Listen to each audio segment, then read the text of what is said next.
उस कम वक्त को निकालो पार्टी से। Abu Azmi is a repeat offender, and I'm glad that he's been suspended from the Maharashtra Assembly. अपनी उन बातों को जो मैंने असेंबली में बाहर कहा था उसको मैंने वापस भी लिया है, लेकिन उसके बाद भी सस्पेंड किया गया। Samajwadi Party MLA Abu Azmi was suspended for the entire budget session of the Maharashtra Assembly following controversy over his remarks praising Mughal Emperor Aurangzeb. Azmi called the suspension injustice and criticized the government's double standards. Assembly चले इसलिए मैंने अपनी कही हुई बातों को वापस लेने की बात कर दिया।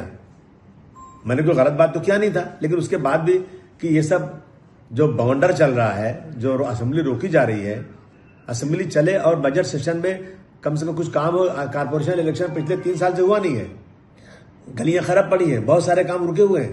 इसलिए मैंने अपनी उन बातों को जो मैंने असेंबली में बाहर कहा था उसको मैंने वापस भी लिया है, लेकिन उसके बाद भी सस्पेंड किया गया।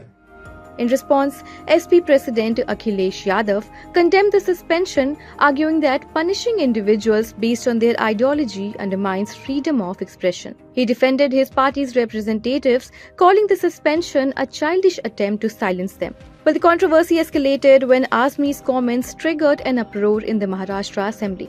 Deputy Chief Minister Eknath Shinde called for his suspension, leading to a heated debate. In the face of growing pressure, Azmi withdrew his controversial statement, clarifying that his words had been twisted. The suspension, which lasts until the session concludes on March 26, has sparked reactions from CM Yogi, BJP leaders Shahnawaz Hussain, Ram Kadam, and Shiv Sena leader Shaina NC. जो व्यक्ति छत्रपति शिवाजी महाराज की परंपरा पर गौरव की अनुभूति करने की बजाय लज्जा महसूस कर रहा हो और औरंगजेब को अपना नायक मान रहा हो, क्या उसको भारत के अंदर रहने का अधिकार होना चाहिए क्या? और समाजवादी पार्टी को इसका जवाब देना चाहिए। एक तरफ आप कुंभ को कोसते रहे और दूसरी तरफ औरंगजेब जैसे दुष्ट और क्रूर धर्मान मंदिरों को तोड़ने वाले व्यक्ति को, भारत की आस्था को निर्ममता के साथ रौंदने का कार्य करने वाले व्यक्ति को महिमा मंडन करते हो। आखिर कौन सी नस ऐसी आपकी दबी हुई है कि आप लोग अपने उस व्यक्ति पर, उस विधायक पर नियंत्रण नहीं कर पा रहे हैं? देखिए, औरंगजेब की प्रशंसा करेंगे, तारीफ के पुल बांधेंगे, बिना सही जानकारी के इतिहासकार बनेंगे तो विधानसभा से बाहर जाना पड़ेगा। विधानसभा में छत्रपति शिवाजी महाराज के चाहने वाले बैठे हैं, वहां औरंगजेब भक्त के लिए क्या जगह है? कोई जगह नहीं। समाजवादी पार्टी को चाहिए कि अपने पोस्टर में, बैनर में, ऑफिस में, टी शर्ट पर औरंगजेब की फोटो चिपका लें और घूमे पूरा। कौन रोक रहा है उनको?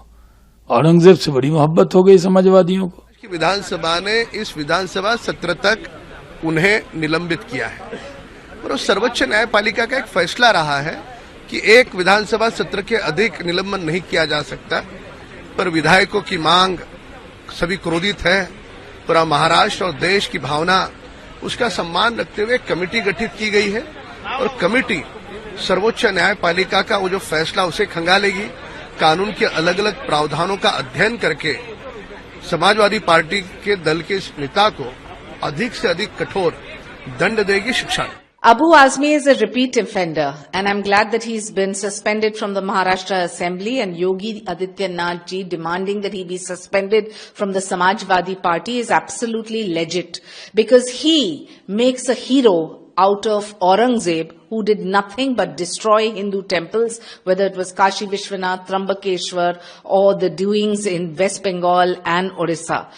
The fact is, when Abu Azmi has been suspended, this is the time he has to go into history and take a lesson or two. Maybe he should read books like Mazir-e-Alamgiri, which were written by Sayyid Mushtaq Khan, which is an official record of the barbaric regime of the Aurangzeb and the destruction that he has meted out to temples, the killing of Sambhaji, and the actual facts of real history. So, Mr. Abu Azmi ji, read up or maybe go watch a movie like Chhawa. This is the time when you're suspended that you can actually understand who Aurangzeb was and why the demand to suspend you.